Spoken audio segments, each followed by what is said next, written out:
Hey, what's going on, everyone? Welcome. My name is Alvy Macias. Thank you so much for being here on this Saturday at 12 o'clock noon, wherever you're joining us from.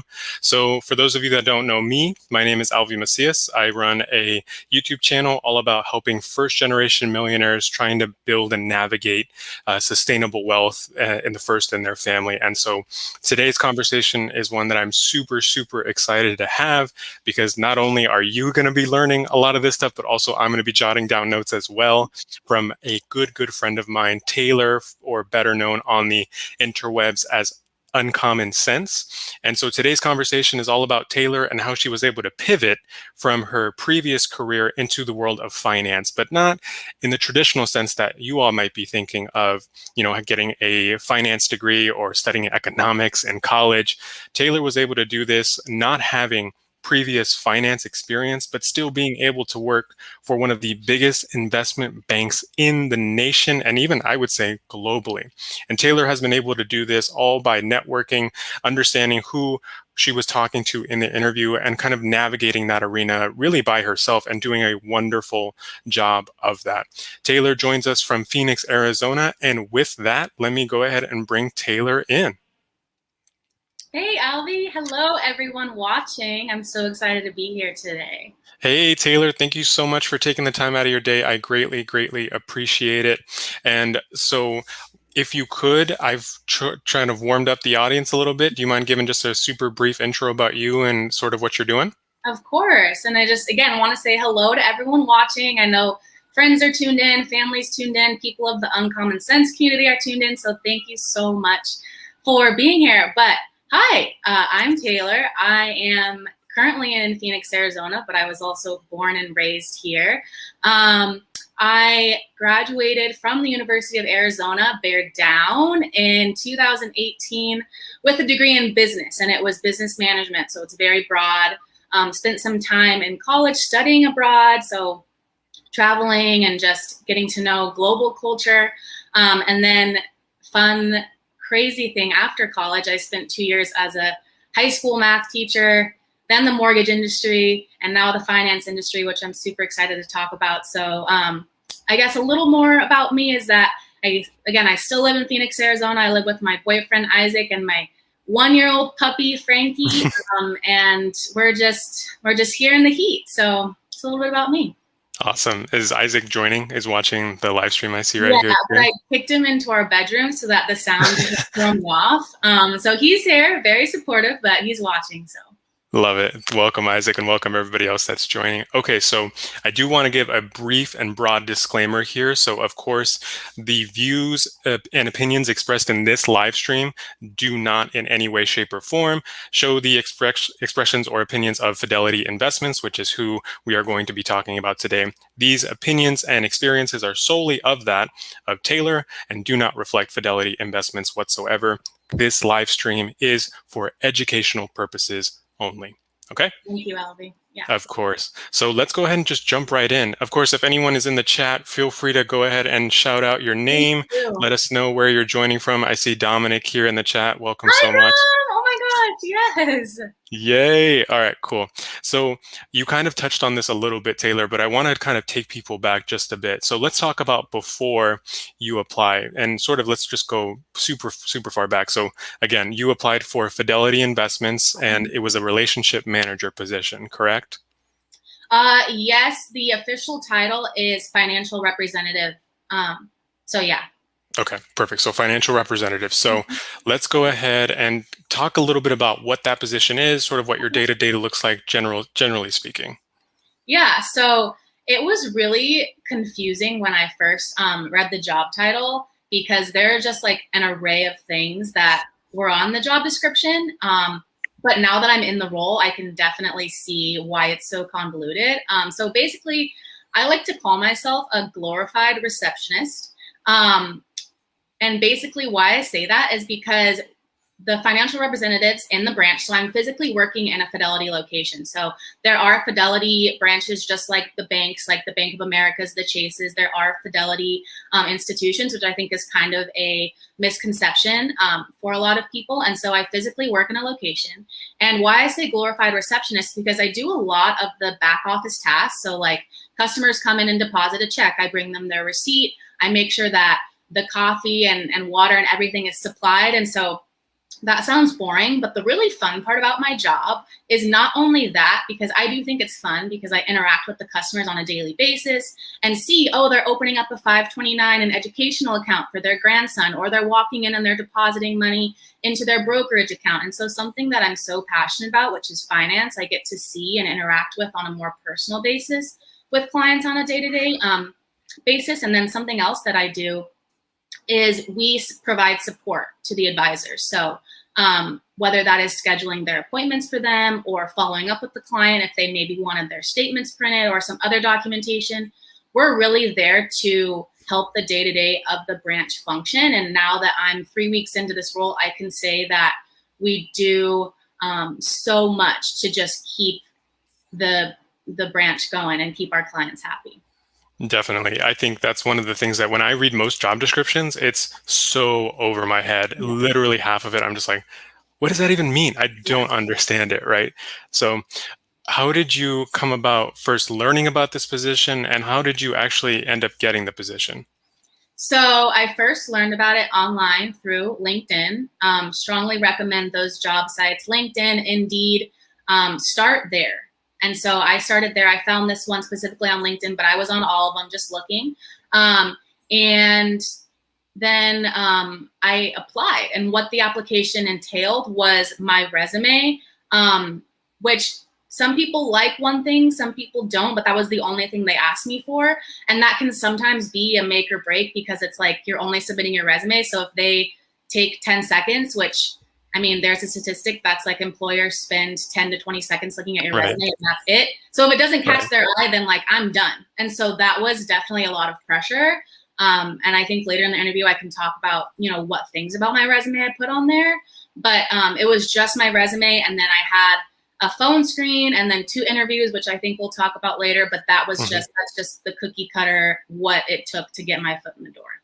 Awesome. And we'll definitely touch on some of these points. I know people have been itching to get those questions answered, right? What do they put on the resume, or how do they stand out? So for anyone watching, we'll talk about those tips here in a little bit. So make sure you're still staying tuned. So let me ask you this sort of a more personal question. Why were you looking to either A, enter the finance industry, or B, you can kind of take 2 angles. Why were you looking to leave your previous position? Right.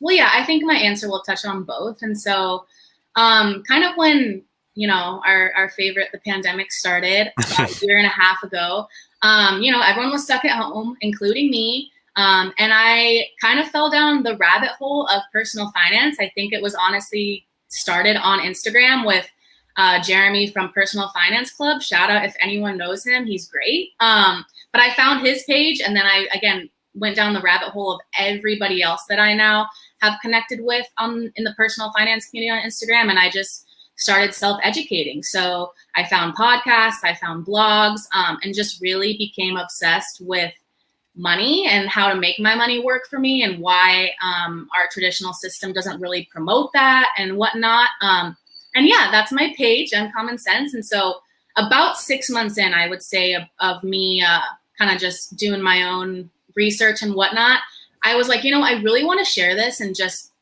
have a platform to where I can share what I have learned to other people, especially people my age in the 20s, 30s, who deserve to know this knowledge as much as anyone else. And so I was like, okay, I'm going to start it. And everyone starts from zero.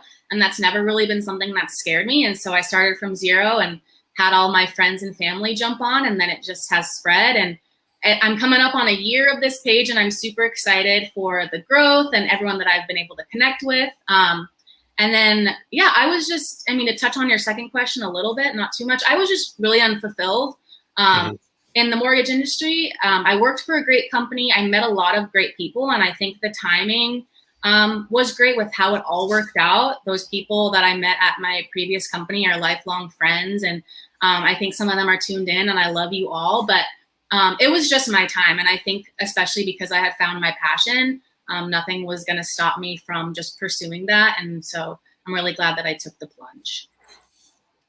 Definitely. And I think even like you touched on, the pandemic really sort of it was the catalyst for a lot of people wanting to kind of make the career change that maybe they had been thinking about for quite some time.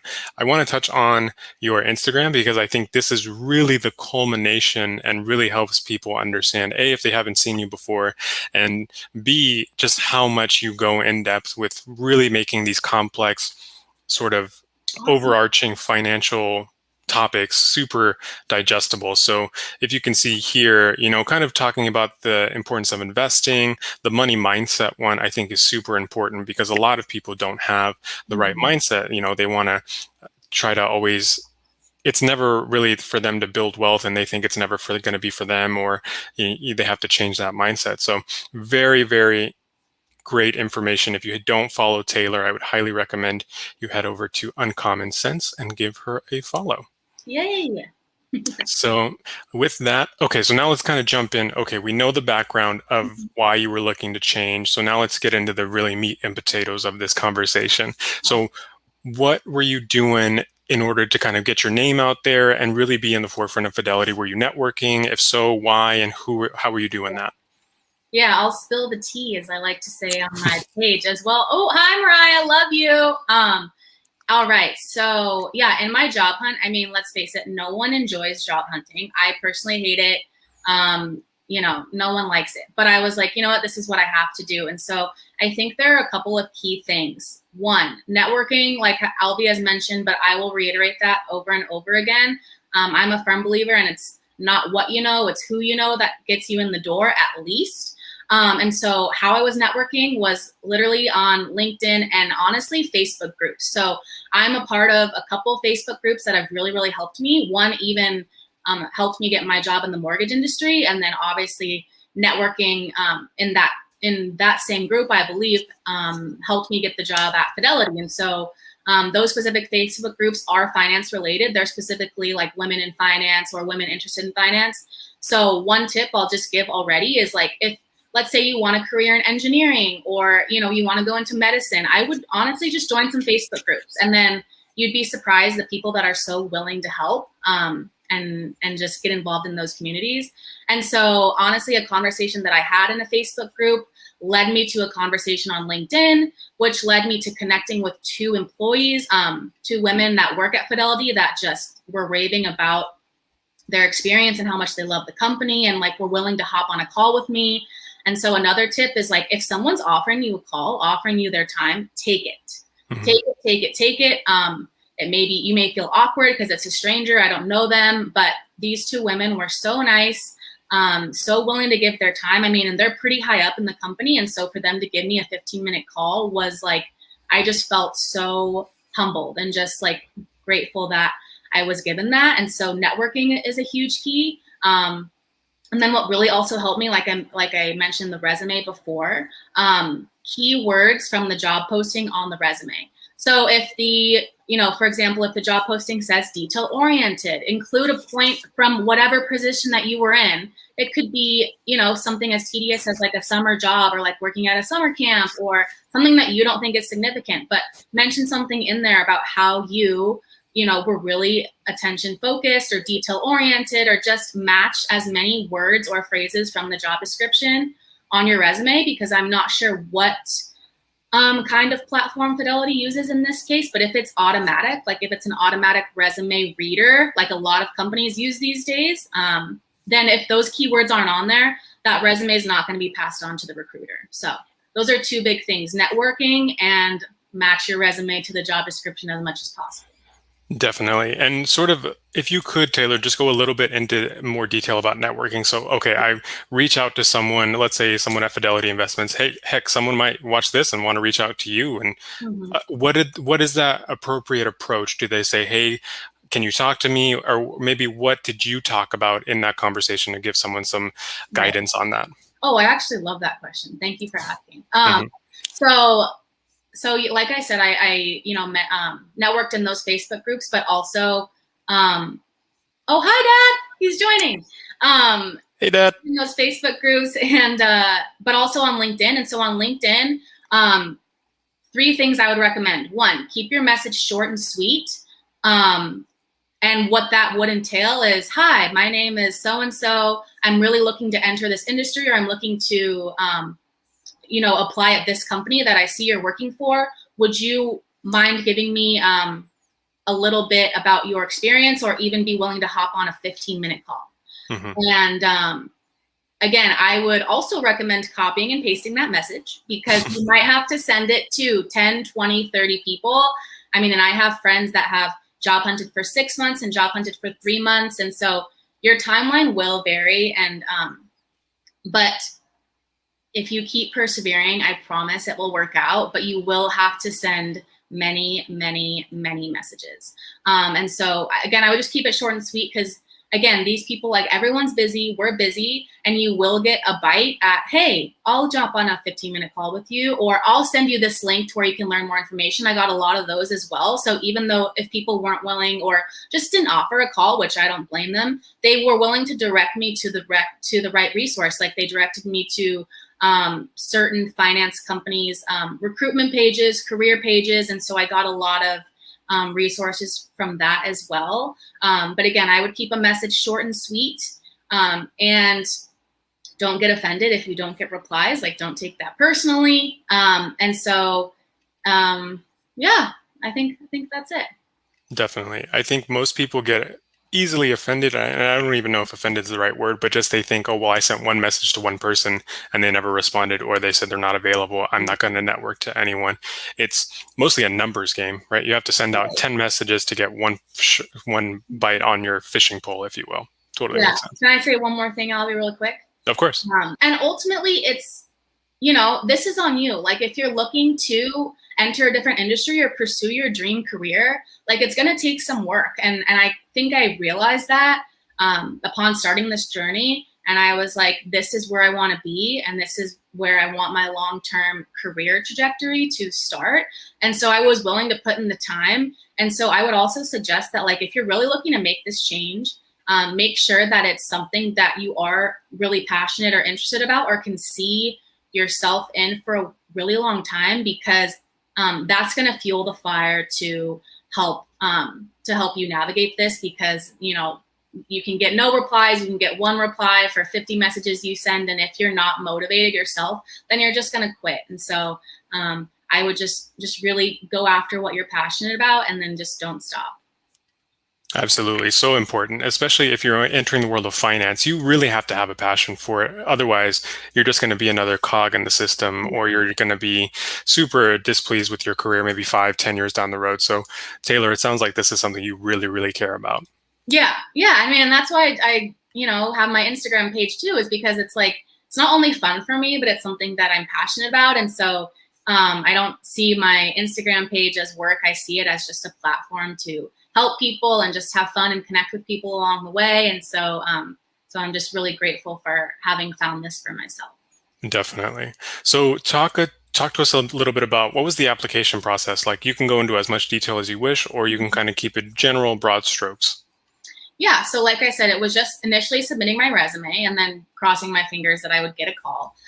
So I submit my resume, and then I think like within that same week, I got a call, just an initial phone screen. And so that's typically what bigger companies do is, they don't have their HR department directly waste their time. They do initial phone screen with someone that, a personnel or something like that. And so just to see if they would move you to the next step. And so I got that initial phone screen, and it was very broad, like, just, why are you interested in this position? What's your background like? And again, very, very broad, maybe lasted 15 minutes. And so again, you have 15 minutes, which is kind of intimidating to get that next step. And so what I did personally in that initial phone screen was just try to express my passion for finance. And so when I was asked, hey, why are you interested in this position? I said, over these last 6 months or 8 months or so of being in quarantine, this is how I've dedicated my time, and I've listened to this podcast, and I listed specific things because I think the more specific you are, the more that they see that this isn't just fluff coming out of your mouth. Like personally, I do listen to a podcast called Her Money, which is sponsored by Fidelity. So I mentioned that in my interview, and just really tried to get my passion across in that initial phone screen. And then after that, I was notified by email that, hey, we're going to move forward. And so what that process looked like was 2 more interviews. The next one with my current boss, who is the manager of the branch that I work at. So the location I work at, she's the manager. And then the one after that was a panel interview with not only her, the branch manager, but what we call a market leader. And so kind of think as like a district manager for Fidelity. She was on the interview, as well as a manager who's kind of with the company still and kind of retired. He like doesn't want to let go of Fidelity, but he was on the interview as well. He just loves the company so much that he's like, oh, I want to keep working. And so it was 3 of them. And like I said, really high level up people. And that interview was definitely intimidating. And, I think we're going to touch on that a little bit later. But again, my interview process personally was resume, phone screen, 2 interviews, then got the position. So. Great. Yeah, that's super helpful. So we had kind of touched on this a little bit, but did you have any previous experience in the finance or banking industry? You talked about your passion, but I'm curious, did you have specifically related to banking or investment banking prior to applying? So prior to applying, no.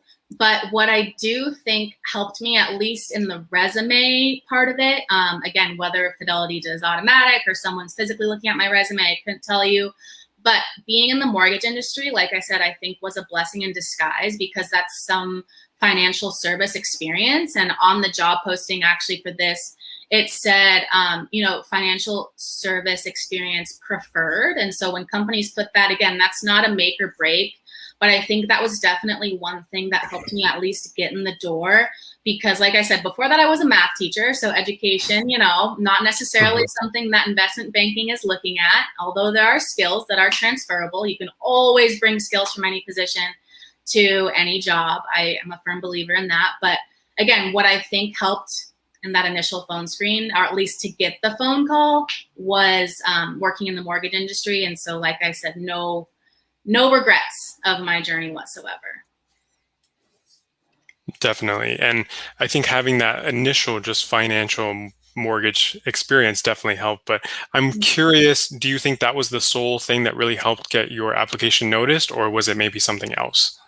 Oh, well, I definitely think the networking helped, because also in my initial phone screen, which I think helped me stand out, was I was able to say, hey, I have actually talked to 2 Fidelity women. I can give you their names, and just they hopped on a call with me. And so that, I think to the initial recruiter was like, wow, this girl has done her due diligence. She really wants to work for this company, and she's actually sought out current employees. And so I think those are the going above and beyond steps that really help you get to the next level. Is like, have you connected with people? Have you put in the time outside of just like looking on the company's website, which all of us can do from our smartphone? It's like, what extra steps has she taken? And like I said, I connected with those employees. I mentioned the podcast. I mentioned the personal research and blogs that I had done to really just express my passion for wanting to enter this industry.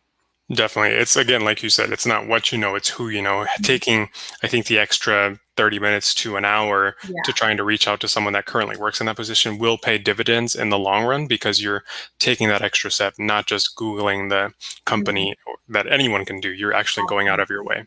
So great piece of advice there. For anyone wondering, Dominic, I see you in the comments. We will get to a Q&A section. If anyone else has any questions, make sure to throw them in the comment section. So we talked about this already, but the interview process was apply. You received an assessment or no assessment, phone screening, interview. Anything else you wanted to touch on about that? No assessment, but I do want to share just like a little funny thing. So I mentioned that my 3rd interview was quite intimidating. It was a panel interview with my current boss, the market leader, district manager, which my location, I work in the location in Scottsdale for any local Phoenix people. It's by the Kierland Commons if we want to really, specific location. I work at that one. But we are privileged to have the market leader actually work at that location. So Mhm. not only my boss, but my boss's boss was on the interview, works there. And then, like I said, the other former manager who kind of still works with the company. But anyway, at one point in my interview, why I say it was intimidating is because I'm talking to these really experienced finance professionals. Like, they have been in the industry for, I think all of them at least 20 years, and then some of them more. And again, I was just expressing my passion for finance. And, I think the question was just like, what do you know about finance so far? And so I just talked about how I had been doing a lot of self-education over the last year and just trying to learn as much as I can. And somehow I brought up index funds, which I'm not going to touch on here because it's just a really complicated finance term. Go to my page. But why I bring that up Mhm. is because, like I said, it's a really complicated finance term. And I brought it up. And then as soon as I said it, the market leader, district manager, was like, "Oh, so what's an index fund?" Oh, And dang. so to be put on the spot to Mhm. give a definition of a term that these are professionals they know versus me, who, yeah, I'm confident in what I've learned, but like, it's like explaining what a really fancy like literature term is, Mhm. like like Shakespeare. I felt Right. like, so I was just like, oh, an index like this, and explain it to the best of my ability. Right. At the same time, I was just like so caught off guard. And so again, like, I know that the common thing is like fake it till you make it, but definitely don't risk stuff like that during an interview, because they want to also know like that what you're talking about. And so I was able to explain it, obviously, and I'm here today as a Fidelity employee, but at the same time, it was very intimidating because it was just directly on the spot, like, oh, so tell me what that is. And I was like, oh, okay. Oh, yeah. That's kind of have you ever had the experience where you go up to a whiteboard in front of a class and you're trying to spell something super common? It's Right. that initial kind of the scene of that is so intimidating. Yeah. So with that, did you feel some imposter syndrome perhaps when you were going through your interview process at all? I'm curious. Absolutely. Because like, I can say self-education, but it's like with people that I don't know or that don't know me and know that I really am a hard worker and I'll go after what I want 100% when I decide that I want it. You just don't know. And so I can say, oh, I know X, Y, and Z, but then the person on the other end can be like, well, really, how much time has she put in? Does she really know it? And so that's why I think it was just crucial that, again, when I was asked that question, what is an index fund or what is this, that I'm able to come back and actually answer that. But imposter syndrome to the max. Like, I'm entering a brand new industry. I don't have any professional experience. Yeah, I've spent my past year learning through Instagram and, on the internet, which we all have access to. But again, like, I don't have a degree. I don't have any certifications that really say, hey, she knows what she's talking about. It really was just me being able to make that impression to the people that hired me. And so up until I got the call that, hey, you are hired, I was feeling that imposter syndrome like to the max. So. And how did you sort of overcome that in those initial conversations? Did you talk about more so the self-education? Yeah, and honestly, I'm also a big proponent of just being really honest in what you do know and what you don't know. So Mhm. in my panel interview, I think I flat out said, hey, I don't have any direct experience, obviously. I mean, they've all seen my resume. I Mhm. don't have any like a specific finance degree, but I do have business knowledge from my business management degree. And more importantly, in my opinion, I have a passion that's not going to stop and has led me to create this Instagram page and talk to my friends about finance and just get involved in this community. And so really how I overcame it was just trusting myself and trusting that, this passion is really at the core of who I am now, and just trusting that that was conveyed to the people that were on the other end, and that they could see that I may not know everything, but that I will stop literally at nothing to just keep learning and keep growing in this industry. So. And I think most employers, generally speaking, right? This isn't about Fidelity, but just in general, employers understand that nobody's going to come in and know exactly 100% what to do day one. They understand, and for anyone watching this, this is advice to you. Most employers understand that they're going to have to do some training, but I think when there's a passion there, there's self-education there, someone's taking the time out of their day to network with their company. Those are all things that are only going to help you while you may not have the traditional certifications or experience. Right. And then, and then just one more thing. It's like, I think something that I've learned about Fidelity specifically, and again, I can only speak on them because, like I said, I'm a current employee, but they really see their employees for long term. And so that's why it was so important for me to just initially convey that I'm passionate and that I'm willing to learn and grow, because they're investing in me. I mean, like I said, I called myself a glorified receptionist, and the reason that I'm comfortable doing that is because, again, no diss on receptionists, that's a very valid and necessary position, but it's not where I at 25 want to see myself in, 5, 10, 15 years. I want to grow and continue learning. And so the importance of that, and why, I'm more than okay with starting at this level, is because, it's, especially in this position, like they straight up told me that no one's expected to be in this position more than a year. It gives you time to get licensed, to learn, to have that interaction with clients before you initially become an advisor, if that's the route you want to take. And so, they're investing in you in this first year, and, all the money, time, and effort that goes into getting financial licenses, to then see you stay with the company and build a book of business and all that stuff that is just career progression, and that I'm super excited for. And so that's why I'm just ready to learn as much as I can in this current position. Absolutely. So let's touch on that really quickly. Certifications. Did you have any prior certifications coming into this position? And is Fidelity, I believe they have a pretty good sponsorship program, if I'm not mistaken, about certs? Yeah. So in this position specifically, there are 3 certifications, no, actually 4 that I will need. It's called the SIE, the Series 7, Series 63, and Series 66. And so what those are, for anyone looking to enter the finance industry or just interested in that, are just a series of exams, licenses that allow you to work for a brokerage and essentially sell or advise other people, other clients on, where they should put their money. And so the SIE is kind of like a precursor. Literally anyone right now, whether they work for a company or not, could take it. Like I could have taken this exam, in the last year that I've been just in my quarantine boredom, but I didn't even know about it, honestly, until I started applying. But then the Series 7, Series 63, Series 66, and the actual, as you keep going, you can become a CFP, Certified Financial Planner. Those actually take sponsorship from a company, so you can demonstrate that you're working for a company or self-employed in the finance industry. And yeah, thankfully, Fidelity does sponsor those, and actually, provides like resources. So like live workshops, the study materials, and, will pay for the exam. And so again, very, very grateful that I found that opportunity and willing, a company willing to invest in me. Like I said, that I will put in the work to study for these exams and just obtain those licenses. And so that I should be fully licensed, honestly, by the end of this year. So with all those licenses, and then just go from there. So. Would you recommend someone look at those exams and licenses before applying to one of these positions, or would you say it can do kind of either or? What I would recommend for those listening that want to enter the finance industry, honestly, take the SIE.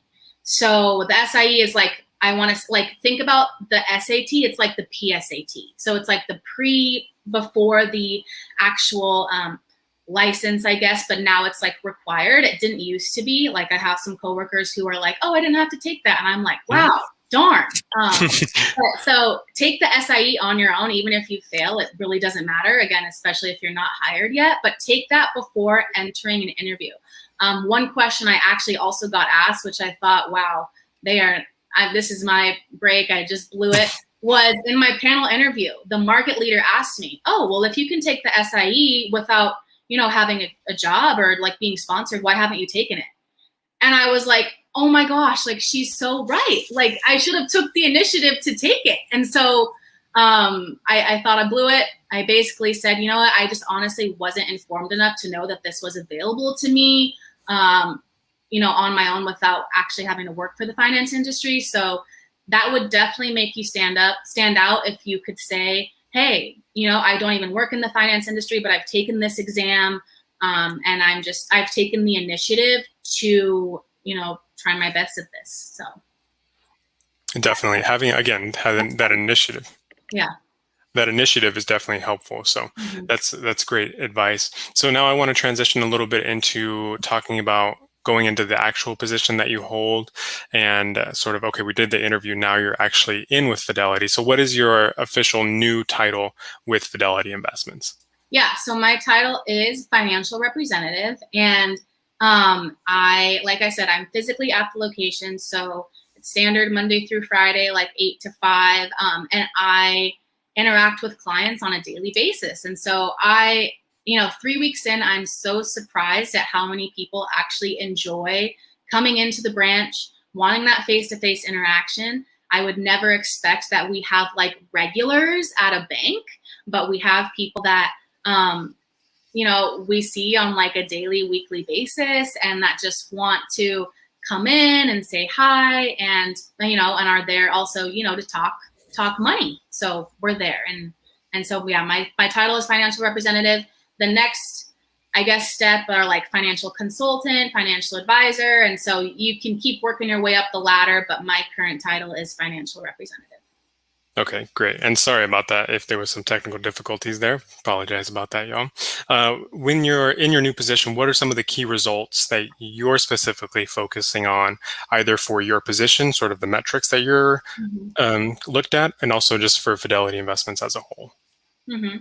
So one of the specific, I'll get into specifics. So one is that they really do expect you to be licensed within like 6 to 8 months. And so thankfully, we do have some study time at work. So it's about like a 2-hour block that I have uninterrupted to study, take practice quizzes, again, in pursuit of those licenses. And my timeline to take the first test is mid-October. So a couple months away to take those first two and get that knocked out. So definitely becoming licensed. And then another metric is just, this is going to sound really broad, but it's essentially what it is. It's like delivering value to the clients. So everyone that walks in has a different thing that they want to get accomplished. Maybe one wants to open an account. Maybe one wants to change their beneficiaries on their account. Maybe one wants to deposit a check, or they're refinancing their home and they need statements. Like, we need to provide that value. That is nothing that the advisors do.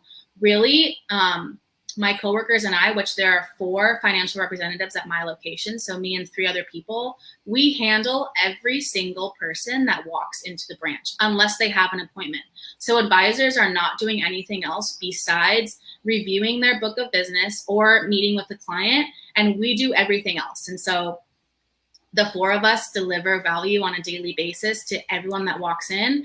And I would say 99% of people are happy. And then you get the 1% that's like, oh, I deposited this money and I don't see it yet, or X happened and I need you to help me with this. And so again, it's navigating that relationship, even if it's the first time that you've met them, to then have them walk out the door of our branch happy without even seeing their advisor, or maybe they don't work with an advisor. So it's just really delivering value to our clients. So it's a lot of making sure that you're going to get your licenses as quickly as possible, and then also customer service is what it sounds like, correct? Absolutely. Yeah. And I've never directly worked in customer service. And so this is really, really new, especially since not only is it customer service new, but it's a whole industry of knowledge that's new to me. And so I'm still learning terms. I'm still learning concepts on a daily basis that a client will ask me about, like finance terms that I literally have to be like, you know what, like, I'm sorry, like, let me go, talk to one of my other associates.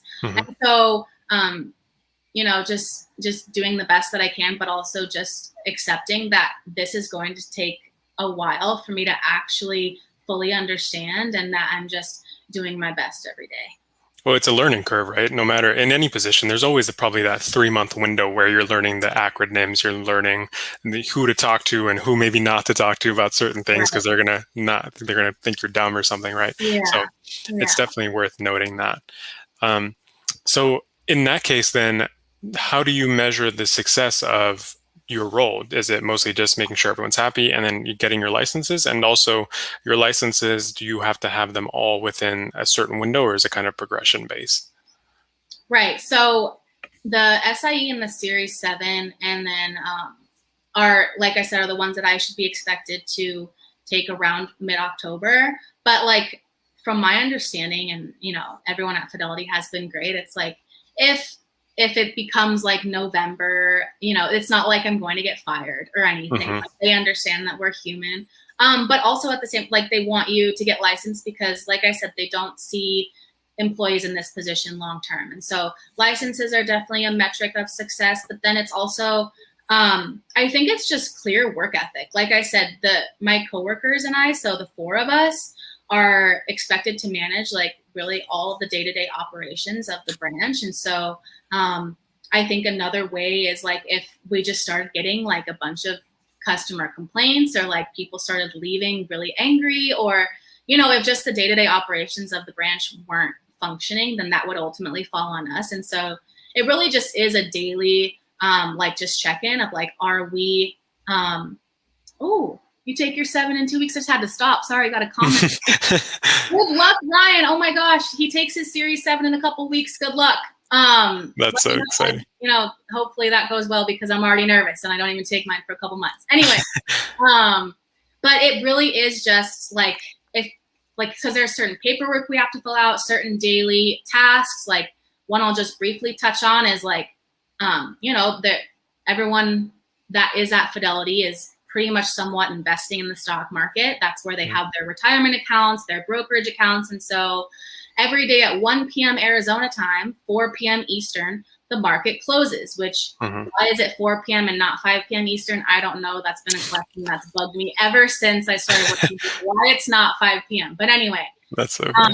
It's so weird. But why I brought that up is because we have to have certain tasks done by 1 p.m., like no ifs, ands, or buts about it. And so the checks that have been deposited before 1 p.m. are ones that go into the market for that day versus after 1 p.m. are for the following day. And so, if we mess something like that up, that's definitely a metric that's like, oh my gosh, we just, transferred thousands of dollars that were supposed to be for today, tomorrow. Like that's not really acceptable. And so certain things like that are just, again, attention to detail. Like, is it 12:59 or is it 1:02 p.m.? Certain things like that. And just staying on task of people's money. I mean, we're literally talking about, I've seen checks of ungodly amounts of money since the 3 weeks I've worked there, and it just blows my mind. But we just got to keep it safe. So.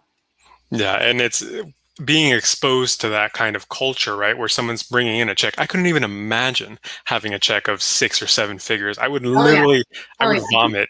I would feel so weird multiple times. And I have to kind of just check myself and be like, okay, I'm literally going to take the 5 steps to the office to deposit this and then like wash my hands after because I'm so scared that something's going to happen. I feel like there should be a James Bond briefcase, with the lock on it. Yeah, it's insane. But that's awesome. Yeah, I think that's one of the things that a lot of people don't understand, especially being in the finance industry. You're very much tied to the stock market and also just banking in general, right? Because if I go in and I deposit something, I expect it to be deposited that day, not 3 days later when you got around to it, or not you, but you know what I mean? Yeah, I even had a client yesterday who was transferring money from her old 401k, which is a retirement account, to a new 401k with her employer. And she came in at like 125 and she was like, oh, does this go in for today? And I mean, mind you, it's Friday. And I was like, no, ma'am, I'm sorry, this won't be in until Monday. And she was like, oh my gosh, if I would have gotten here at 1, would it go in today? And I said, yep. Oh, I'm so sorry. And it's things like that where, again, she wasn't mad. She was just like, oh my gosh, it's literally 20 minutes. And I was like, yeah, sorry. Yeah. Okay, well, let's jump into a little bit of a juicy topic that I think a lot of people would be interested in. Let's talk about pay and offer letter, any of the other benefits that you found really valuable. I would assume that Fidelity has pretty good retirement, right? It's an investment bank, but can you touch a little bit about that? Yeah.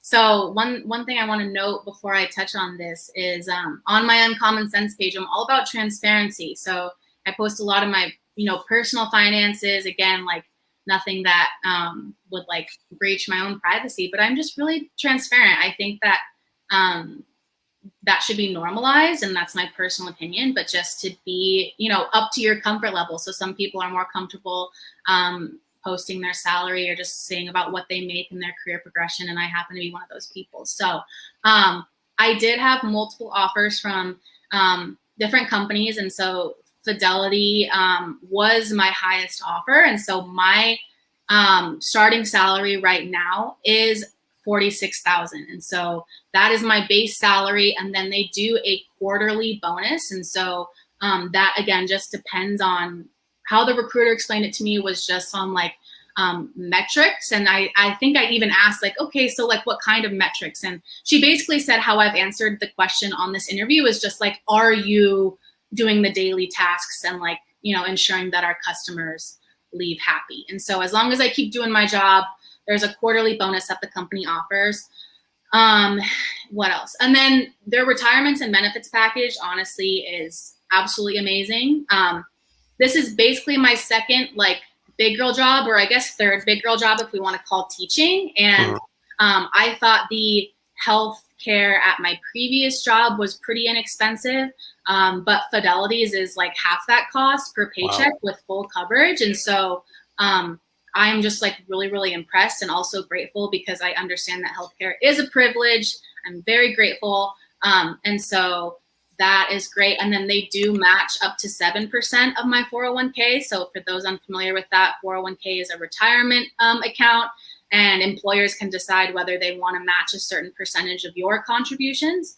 And so Fidelity does match up to 7% of mine with a 5-year vesting period. So what that means is I won't have access, or again, like that, their contributions won't be mine until I'm at least an employee for 5 years. So let's say I decided to leave the company next year, I wouldn't be entitled to the money that they've contributed to that account. And so they also do a lot of other things, like besides my retirement, they can, if you decide to go back to school, they have tuition reimbursement. They have really great like parental leave. So one day I will be a mom, not anytime soon, but I'm really excited to be a mom one day. And so I'm grateful to have that privilege as well. Yeah, PTO increases as you also stay in the company. So I think right now I start with, I want to say 3 weeks of paid time off. And then the higher you go, the more that increases. And so, yeah, I'm very, very grateful. I understand that a lot of these things are a privilege, and I'm just so blessed that I can start my career in this company and then see where it goes. Yeah, that's something that I've noticed at least a little bit more as I've got, like you said, maybe my big boy jobs, is something that I really try to look at the benefits package. It's not always just about the salary necessarily, when there's so many other things that you can look into. The investment and the matching is great. Also, if you have cheaper health insurance, is a really crucial thing nowadays because it's so expensive. Yes. And like you said, it is a privilege. So tip for anyone else out there listening, it's not just the bottom dollar sign. It's more so look at the whole package when you get offered a letter. Yeah. One other thing I want to mention real quick is Fidelity also offers, I mean, it makes sense because they're an investment company, but they also offer access to an HSA, which is called a health savings account. It's an account that usually flies under the radar, but it's another investment account that is really, really great, has a lot of tax breaks. Essentially, you contribute money into it and you can withdraw that money for what they call qualified medical expenses at any point. But if you don't decide to withdraw it and decide to instead pay those medical costs out of pocket, then that money essentially grows just as it would in a traditional investment account, and gets a lot of tax breaks. And so I have access to that as well. And one thing is Fidelity will also contribute a certain percent to that account as well, with regards to my contributions. And so that is just another great thing that I'm happy about. Which makes sense, right? It's an investment bank. Obviously, their benefits are mostly going to go towards people retiring and having an investment account and making sure that they're set up for the long term, which sounds really great. Cool. So now let's get into sort of some tips, if you will, about if someone's listening to this or rewatching this later on, let's get 3 tips about what you would recommend to someone looking to make a new career path in finance. And if you're watching this live or if you're watching this later on the replay, go ahead and put in the comment section if you're part of the Career Change fam. Yeah. Oh my gosh. One, I think the biggest thing, which again, I've touched on, but I'll give a little bit more concrete detail, is networking. But seriously, put yourself out there. Like, especially since I would say 99% of networking happens virtually these days. Like, in my opinion, there's nothing to be embarrassed about sending 100 messages and then getting maybe 2 replies. Like, go on a limb, send those messages, reach out to people that you have never met before, and you'd be surprised, again, who's willing to give their time. But also with that, reach out to your immediate community. Like, tell your family and friends, hey, I want to enter this industry. I'm looking to do this. Because people just don't know. Like, your parents don't know, your friends don't know, your siblings don't know what you want to do. And if you just express that, you also have no idea that they can be like, oh, but I know X person that works there, or I have this connection, or I have this. And so I think a lot of people just underestimate the value of community, and especially their immediate community. And so just, being open about what you want to do. That's step number 1. Step number 2 is definitely just put in the work. And so what I mean by that is, like, again, for me, I was interested in finance. And so, the specific companies that I applied for, I spent like a really long time just on their websites and just looking at, what do they do? Could I explain that to a recruiter? Could I talk about like the different positions available at that company, and just be able to speak on the company itself?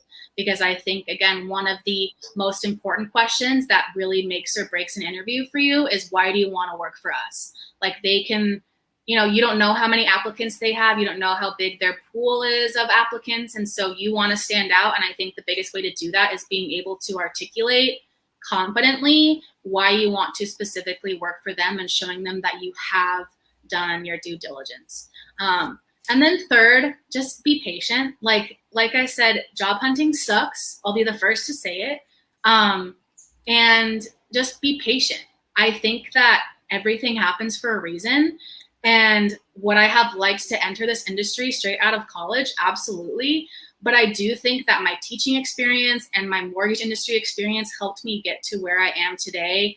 And that timing was everything. And so I think, even a global pandemic, as much as it sucked, has led me to find this passion that I would have never found otherwise.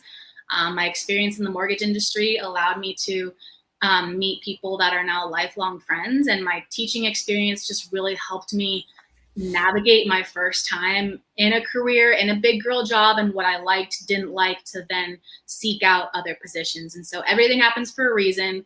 Keep pushing, be patient, and just trust that the right position will fall into your lap. Definitely. And that's so crucial, especially right now when there's a sort of a big shift that people are really realizing because of COVID, that they want to go into a position that they really care about. So if you're out there listening, or if you're rewatching this later, please remember that everything happens for a reason. I live by that. Riley, my girlfriend, we live by that. And that's so, so important.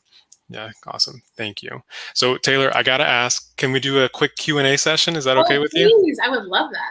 Cool. So we have some questions here in the comments section. And if you're watching this, throw your comments in either the live chat, or if you're rewatching on the replay, put them in the chat box, and we'll hopefully be able to answer them later on.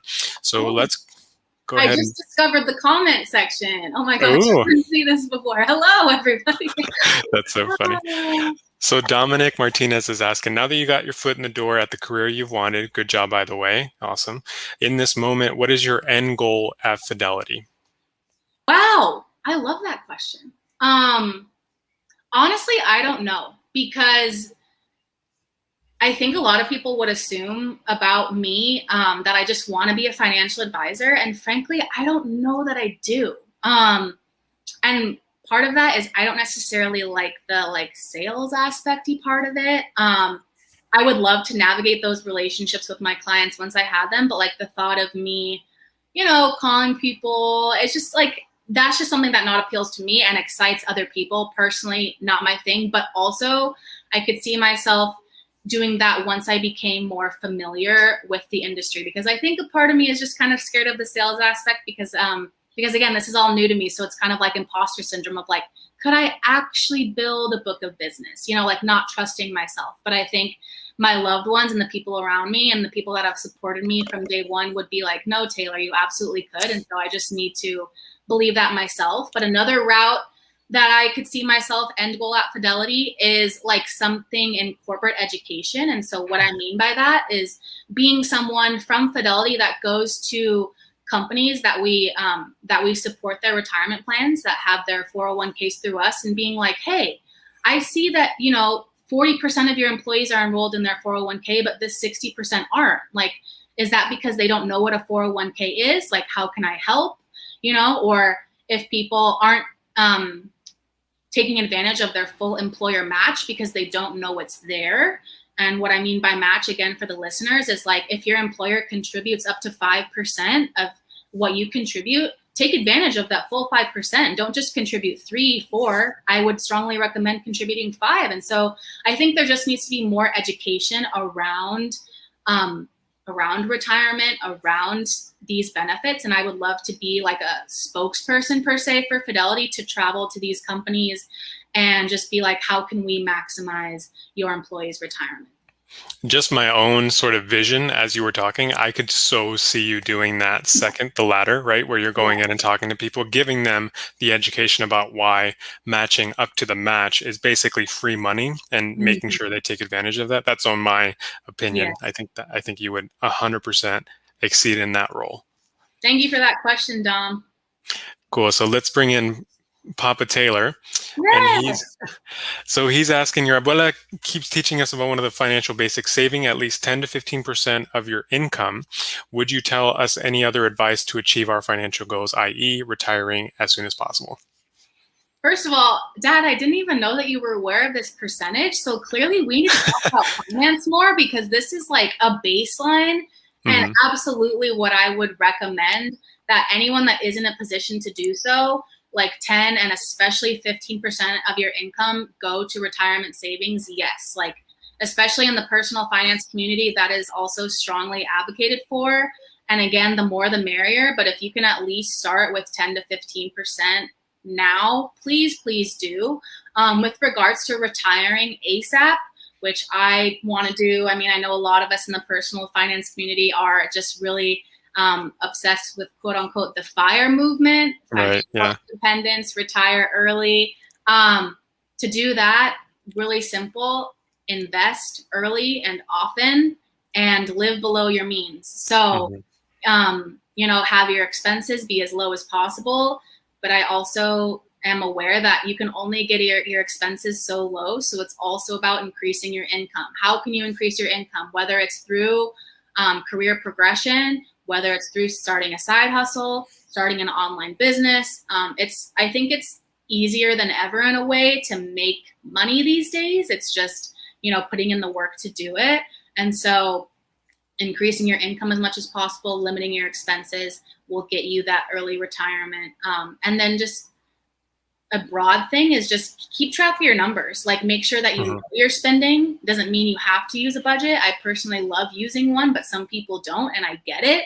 But if you're just aware, yep, and I totally respect that. I totally respect it. But as long as you know, hey, I have X amount of money coming in and I spend X amount of money each month, and then X amount of money goes to savings, I think that that's fine. And that will definitely allow you to achieve your financial goals without everything being written down super tediously on a piece of paper or on an Excel sheet or whatever. So.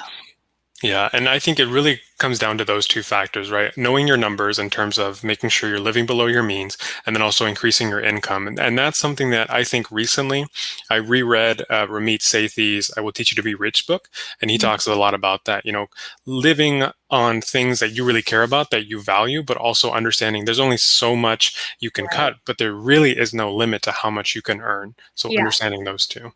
No, absolutely. Awesome. Thanks, Dad, for the question. So Isaac gave us a question. He said, I know that during your job search, you had multiple companies looking at potentially hiring you. How did you determine which company was the best fit for you, Taylor? This was actually something I wanted to touch on, and then I forgot. So I'm glad he brought it up. Look, we're in sync. Honestly, this was just another little piece of advice I was going to give to the listeners out, is like, go with your gut. And so for some strange reason, from the very beginning of my job hunt, I really had just a strong inclination towards Fidelity. And I think that maybe for a couple of things. Is one, right now they're just really, really a big proponent of getting women in finance. And so obviously as a woman that was looking to enter the finance industry, that was something that I was just not only seeking, but just really in admiration of, is that they want to get more gender equality into this industry, which I think is important. And so, but anyway, going back to the question, it's just go with your gut. And so if your gut is leaning you towards a certain position or towards a certain company, just go for that. And it may work and it may not, and even though my inclination was towards Fidelity, I still continued through the interview process all the way through with a couple other companies. And like I said, I got offers. And so I was left with the decision of like, hey, where am I going to go? And it was great offers. And just because I was inclined towards Fidelity doesn't mean that there wasn't that doubt of like, okay, is this just an inclination because like, because they are for women, but it's like actually like the best choice for me. Like there's still going to be that doubt, and that's not going to go away, but just stick with your gut. And my gut said Fidelity, and I'm very happy, and I'm not going to dwell on the what if of the other companies, but I'm just confident that that decision was right for me, and we'll see what continues. Like I said, it's been a great 3 weeks, so I'm excited for the rest. I think it really ties in a point that I heard. It's a phrase. I live by quotes, right? I have a head full of quotes. And it said, there's no right or wrong answer, and there's no right or wrong choice. It's either the right choice for the moment or it's a lesson. And I think that's something that we really need to understand. You might get multiple offers. Hopefully, if you take Taylor's advice, you have multiple offers for financial institutions, but having the constant paralysis analysis of, well, this one's going to give me a slightly better match than this one. Just pick one, go with your gut, and then write it out. See if it was the right choice for you a year or two down the road. You never know. You just have to pick one. Yeah, and one other thing real quick is like, it's not the end all be all. So let's say that like you join a company, it's a new industry, but like you're just not a good fit for the company, or the company's not a good fit for you. Like that experience, if that's the industry that you want, you can take anywhere. So it's just important that you got your foot in the door, and that's amazing, but you don't have to stay at that company forever. And of course your experience in that industry will then look very, very appealing to another company in the same industry. And that's ultimately what matters. And so that was also in the back of my head, is like, okay, if I'm with Fidelity for a certain amount of time and I just don't like it, or it's not a good fit, I can always take this and go somewhere else. And so, like I said, putting in the work matters, and it will pay off. And so but initially go with your instinct. It's never wrong, in my opinion. So. Definitely. I have a huge inclination to Fidelity because when one of my first jobs, I got a sponsor. My job was sponsoring my retirement. And so it was with Fidelity, and that's really what started my own personal finance journey. So Fidelity, if you're listening, I will gladly take a position. So I want to go back to Ryan's just comment. Good luck on your FINRA licenses. I take my Series 7 in 2 weeks. Keep it up. I was in the same position you are in November. So I wanted to just touch on this. If anyone's listening out there, the FINRA, can you explain a little bit more about the FINRA? Yeah, I don't know what the acronym actually stands for, but I think it's like financial institution, something. Basically, it's like the federal national organization of licenses. And so everyone that is a licensed advisor and able to, again, like practice that is registered with FINRA, and it's a national organization. So it's just like how I believe if you're a doctor, like you have to be registered in like the National Board of Medicine or something like that. It's the same thing, but for finance. So just weird thing, if you're working with someone that's an advisor and they don't have that FINRA license, then just, you don't want to be working with them. So anyway, but not a good sign. But Ryan, if you are still listening, good luck. That's amazing. Series 7 is, the first step. Again, like I said, after that, it's like the Series 63, Series 66. So good luck if you're still listening. I'll be right in your footsteps in a couple months here. So. That's awesome. Yeah, thanks for clarifying about that. So we have kind of a juicy question from Miss Jada. She asked, if you could tell yourself something 8 months ago, starting your Uncommon Sense page, learning about finance, etc., what would you tell yourself? Any advice, any changes?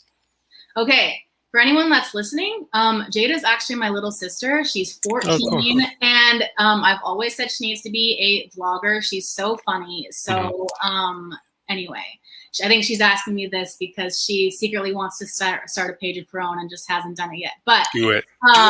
Yes. If I could tell myself anything, wow. Learning about finance. Honestly, like, I would just say, like, to keep going. Like, and I know that I did, and, I went for it and whatnot, but like in the moments of doubt that I had, or just in the late nights of like scrolling Indeed, LinkedIn, where it was like, oh my gosh, I really don't want to do this, to just keep going, but also like to not get comfortable. So I think what a lot of people, like, even though they know that like, hey, I want to do this, I want to pursue a career in this, they're comfortable with where they are because it's what they know. And, maybe they have met certain people and they're just like their work environment. And I understand that those are all valid reasons to stay. And ultimately it's your choice. But if you really do think that better things are out there for you, like, the people will always be there. You will find new things that you love about certain companies. And so don't be afraid to advance yourself just for comfort. I mean, life is all about stepping out of your comfort zone. And I think that's the only way to achieve growth. And so just don't let comfort keep you stagnant with your life. So that's what I would say. And that's something too. I think you might have posted about this, but the easiest way to make a substantial increase in your income is changing companies. And most of the time, most people think, well, I'll stay at this company for 30 plus years. And yes, that might wield some great promotions. But in reality, I think the easiest way would be to change companies and see who's really offering you the highest dollar. Well, and I think as you advance in your career, it's also about what you touched on earlier about thinking about the benefits package and the retirement, everything in a broad sense. And so I think people do get to a point where they're like, you know what, all of these things, especially once you become a parent, or whether, once like you have the means to travel more with, as you advance in your career and earn more money, it's like, you know what, I'm happy with the amount of money I earn because it also provides me the option to do X, Y, and Z, or right. I know that like any emergency, healthcare emergency will be covered. So I think that substantiates staying at a company. But before that, I mean, I really do. I'm a big advocate for switch, get as much experience as possible. And then once you find a place where you're the right fit and you're happy, and they're treating you well, stay, and then see how you can advance there. Definitely. And Jada, if you're still listening, start the Instagram page, start the YouTube channel, go for it. I would say a lot of people, especially right now in sort of the smaller influencer, I hate that word, but if you want to call us that, there's been a lot of movement towards younger, like 14 and 15-year-olds wanting to learn about personal finance. And Jada, if you can maybe start that, I think you would be well ahead of your other peers, and understanding personal finance would be something that you could easily relate to other people in your age group. Absolutely. Cool. So Mariah had a question here. She says, hello, Queen. In reference to your Uncommon Sense page, with your new career path at Fidelity, what advice would you give in regards to personal savings accounts and 401k contributions? Love that.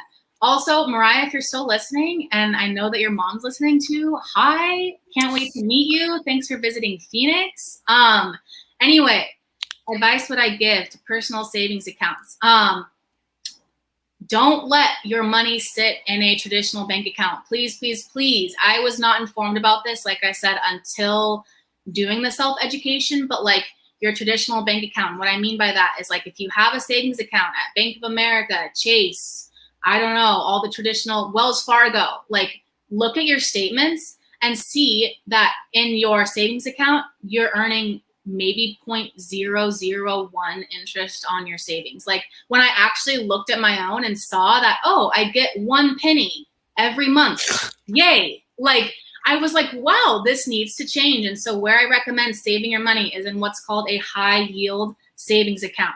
You can literally Google it, read all about it. There are great resources, but these savings accounts typically allow you to earn 20 to 25% more than a traditional savings account. They are secure. That's one of the biggest things I get is like, well, is this a safe way to store your money? Yes.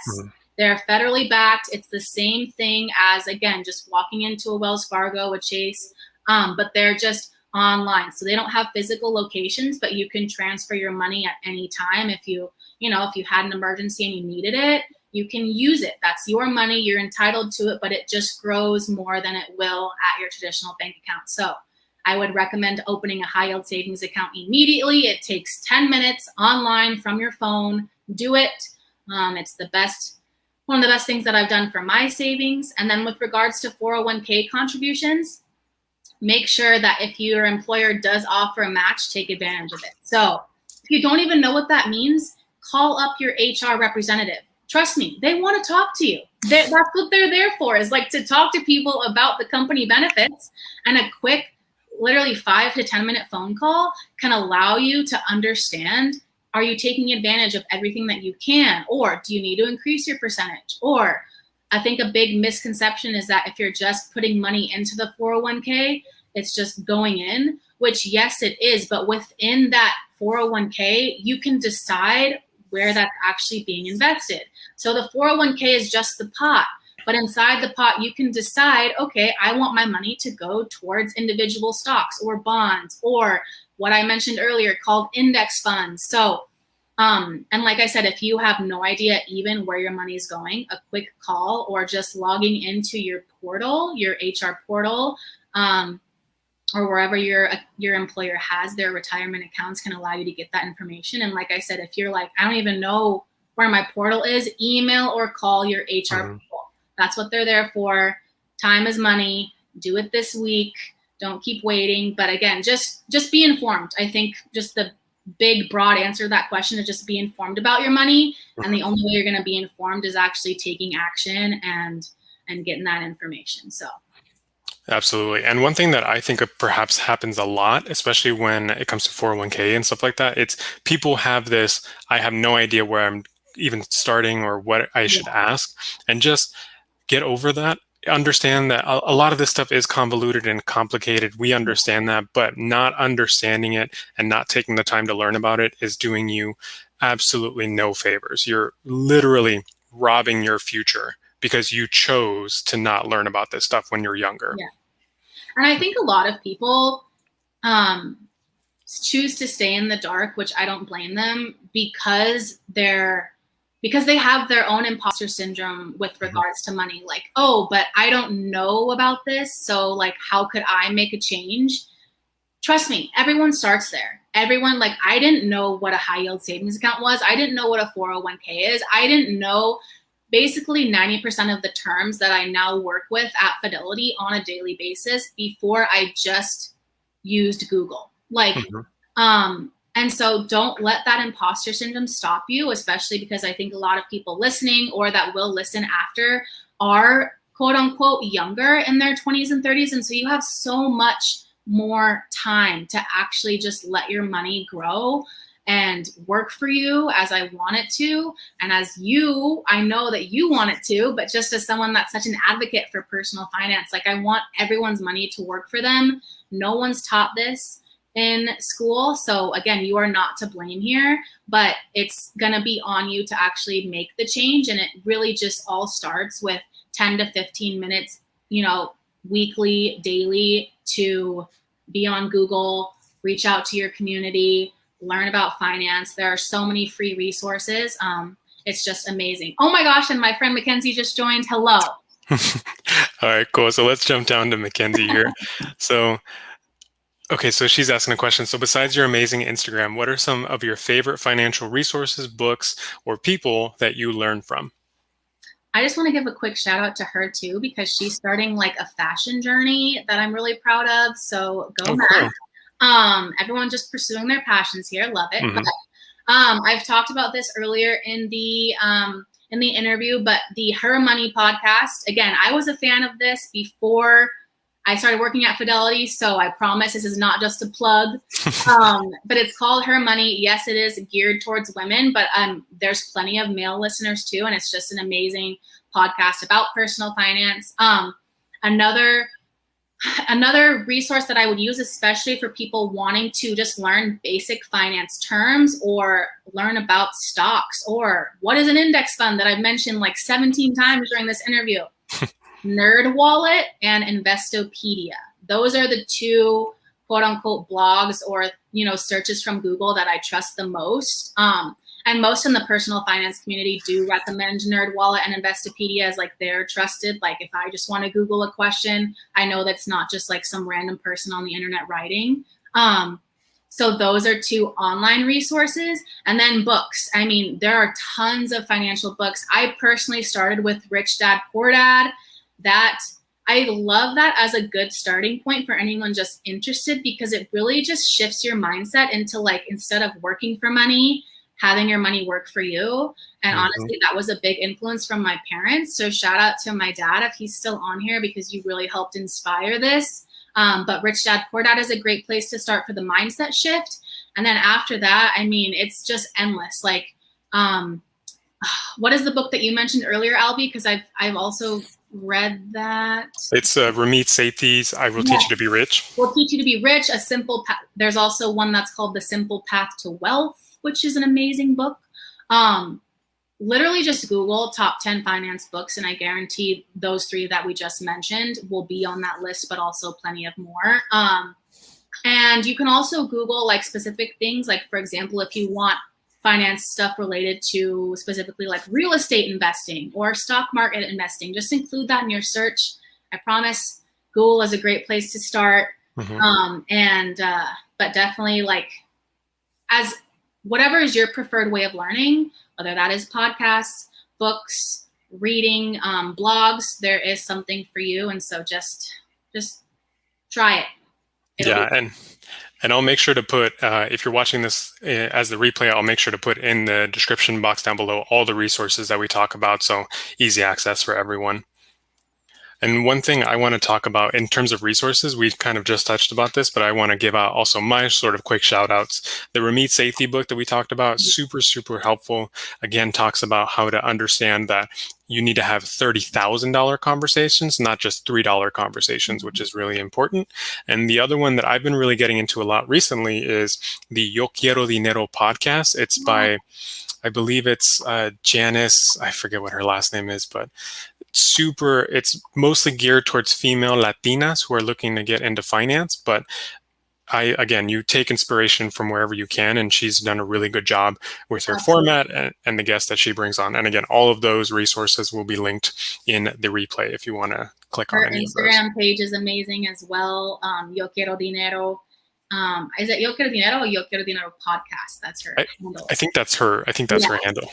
Yeah. So that, and then I shouted this out at the very beginning, but if you're on Insta and that's your main point of reference for personal finance, not only follow me, but Jeremy, Personal Finance Club, one of the best pages. I'll also shout out Female in Finance. Leandra's page is great. I know Alvy will put that at the bottom as well. And then the last one is also the Budget Blonde, and that Alvy will also put down there. But she not only posts about personal finance, but also ties in some politics. But what I love about her is it's purely education. So it's none of her personal views. She, as her full-time career, it works in politics, and so it's purely educational, just the black and white. And so I personally have loved that, just to how our legal system ties into finance, because it's inevitable. They're hand in hand. So she posts a lot of great information about that. And what would you say the female in what? Female in finance. Finance. I'll make sure. Yeah, I'll make sure. Again, everyone listening, or if you're watching this on the replay, everything is going to be linked in the description down below if you're interested.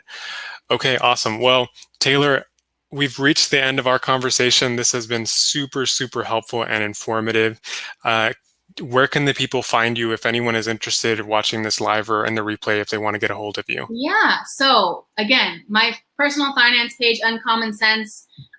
Please give it a follow. Love that. Yes, you just put it up there. But also connect with me on LinkedIn, especially if you've been listening for specifically about how to enter the finance industry, or just how to navigate networking in the finance industry, or even if it has nothing to do with finance, but you're looking to switch careers, please connect with me on LinkedIn. Alvy will post my full name, Taylor Rodriguez Kempton, on LinkedIn. And I would be more than happy to give you some more tips, or just send you like templates of like messages that I've sent to people, and you can craft it for your specific industry or position. And also, like, feel free to connect with me on there, because I can also give some great resume tips, like the specific resume template that I use. I send that to a lot of my friends. Like I said, I used to work actually, my part-time job in college was like resume kind of editing. And so I got training on that. And so I have a template that I can send And I mean it when I say that recruiters spend 10 to 20 seconds looking at that resume. So please connect with me on LinkedIn, Instagram, and just I look forward to all of that. So yeah, definitely. And Jada said, keep being awesome. This is an incredible conversation. Thank you so much, Marvelous Miracles. Really appreciate you all tuning in. I just connected with her like a couple weeks ago. She's also a local in Phoenix. If you're in the healthcare industry, connect with her. Marvelous Miracles. She works in healthcare. Awesome. And Dom, thank you so much for being here. Love you. Thank you, everyone, so much. And Taylor, and I don't think I follow you on LinkedIn or we connected, but I'll make sure to send you a connection request. Again, to everyone watching, I want to thank everyone for tuning in and listening to our conversation. It's been super, super informative. Again, Instagram for Taylor is uncommon it's spelled UNCOMMN_sense. So it's in this screen right now. If you're interested, go give Taylor a follow. Any last? Wait. Yeah. We'd be remiss if we didn't also shout out your YouTube. If you're not already subscribed to Alvy's YouTube channel, please do. He just hit 500 subscribers a couple weeks ago. He's on the upward trajectory. And so just please give him a subscribe, hit that. And just, again, thank you so much for the opportunity. Really appreciate it.